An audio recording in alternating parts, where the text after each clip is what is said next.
Should you revisit middle school? Let's find out.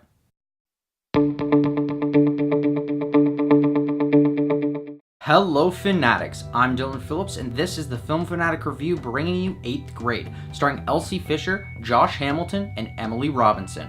First we'll tell you what the movie is about, and our initial thoughts. Then we'll move on to our spoiler-free likes and dislikes. We'll finish up with some spoiler-heavy thoughts on this film, and our final word.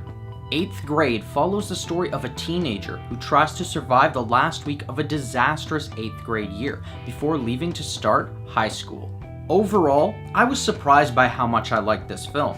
A lot of coming-of-age films seem to have a very predictable storyline, but this one brings something new to the table. For what I liked about this film, let's start off with the performances. Emily Robinson plays the optimistic senior that helps Kayla on her journey, and her father, played by Josh Hamilton, is an over-supportive father, but the driving force behind this film is Elsie Fisher. She's able to take this role and bring enough uncertainty, anxiety, and emotion to it that it feels like no one else could have played this role other than her, as she commands every scene that she's in. Not to mention, it makes us relive all those awkward situations in our adolescent journey. It gives a blunt and truthful look into the struggles with identity in the context of high school, but not only with that, but the added addition of social media and technology. And this ends up creating a tender and accurate commentary on the middle school experience. This is paired beautifully with Burnham's direction that carefully constructs awkward cinematography like extreme close-ups of faces, as well as songs that follow the mood of the protagonist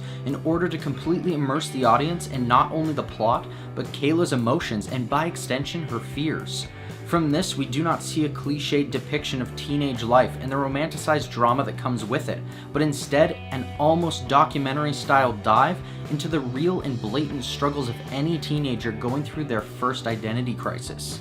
And that's it. I have nothing bad to say about this film. And that's where I'll end our spoiler-free thoughts on this film. If you want to hear our final word or rating of this film, pause now and click the link in the description, because now it's time for spoilers. No spoilers to talk about for this film, but the best scenes to me are any interaction between Kayla and her father, Kayla shadowing Olivia, and the school safety scene. So, with the thoughts heard, here's our final word.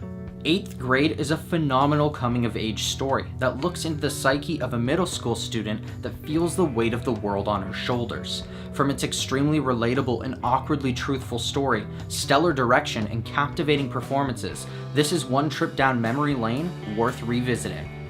This film is one of the most realistic depictions of a teenager exploring their identity that I've ever seen, so I'm going to give 8th grade a 9. Thanks everyone for watching our review. Are you planning on seeing 8th grade? Or if you've already seen it, do you have something to add? What did you think of the story? Let us know in the comments below. I'm Dylan Phillips and this has been the Film Fanatic Review.